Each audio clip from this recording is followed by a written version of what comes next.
தமிழ் சினிமாவில் நடிகர் சத்யராஜ் அவர்கள் எந்த அளவுக்கு பார்த்தோன்னா ஒரு முக்கியமான நடிகர் அப்படின்றது நம்ம எல்லாருக்குமே தெரியும்.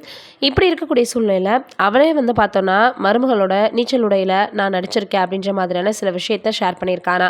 அதுதான் இப்போ ரசிகர்கள் அதிகமாக பேசி வந்துட்டுருக்காங்க. என்ன சொல்லியிருக்கிறாரு அப்படின்றத வீடியோக்குள்ள போய் பார்த்து தெரிஞ்சுக்கலாம். மிரட்டல் வில்லனாக சினிமா பயணத்தை தொடங்கி பின்னாடி ஹீரோவாக நடித்து கலக்கியவர் தான் சத்யராஜ். இவர் மணிவண்ணனுடன் இணைந்து பல வெற்றி படங்கள் நடிச்சிருக்காரு.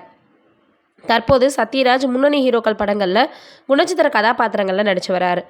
இந்த நிலையில் நிகழ்ச்சி ஒன்றில் பேசியிருக்கக்கூடிய சத்யராஜ் அவர்கள் பல விஷயங்களை பகிர்ந்திருக்காரு. அதில் அவர் வேதன் என்ற படத்தில் நடிகை அமலாவுக்கு மாமனராக நடித்துட்டு ஜி என்ற படத்தில் அவருக்கு ஜோடியாக நடித்திருந்ததாகவும் சொல்லியிருக்கிறாரு.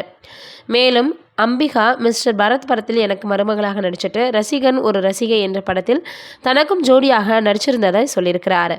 ஆக மொத்தத்தில் எல்லாருமே இப்போ என்ன பேச ஆரம்பிச்சிட்டாங்க அப்படின்னா, மருமகளுடைய நீச்சலுடைய நடிச்சிருக்கிறாரு சத்யராஜ் அவர்கள் அப்படின்னு பேச ஆரம்பிச்சிட்டாங்க.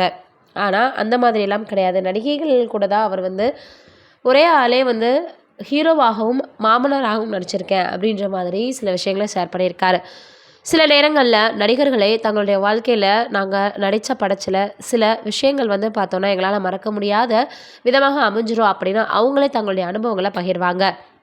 அப்படி தான் சத்யராஜ் அவர்களும் பகிர்ந்திருக்கிறாரு. ஆனால் அதற்குள்ளாகவே இப்படிலாம் பார்த்தோன்னா செய்திகள் பரவ ஆரம்பிச்சிருச்சு. உண்மையிலேயே சத்யராஜ் அவர்களின் நடிப்பை நிச்சயமாக யாராலும் அவ்வளவு எளிதாக மறந்துவிட முடியாது. வில்லனாக இருந்தாலும் சரி, இல்லை ரொம்பவே சாஃப்டான கேரக்டராக இருந்தாலும் சரி, அவரை போல ரொம்பவே ரியலாக நடிக்க முடியாது அப்படின்னு தான் சொல்லணும். ஏன்னா அந்தளவுக்கு தன்னுடைய நடிப்பை அழகாக வெளிக்காட்டியிருப்பார். இதையெல்லாம் தாண்டி ரொம்பவே குறிப்பிட்ட படங்களில் இப்போ நடித்து வந்துட்டு இருந்தாலும் கூட கதைகளை தேர்ந்தெடுக்கிறதுல ரொம்பவே, அதுவும் கதாபாத்திரங்களில் குறிப்பாக கவனம் செலுத்தி வந்துட்டுருக்காரு அப்படின்னு தான் சொல்லணும்.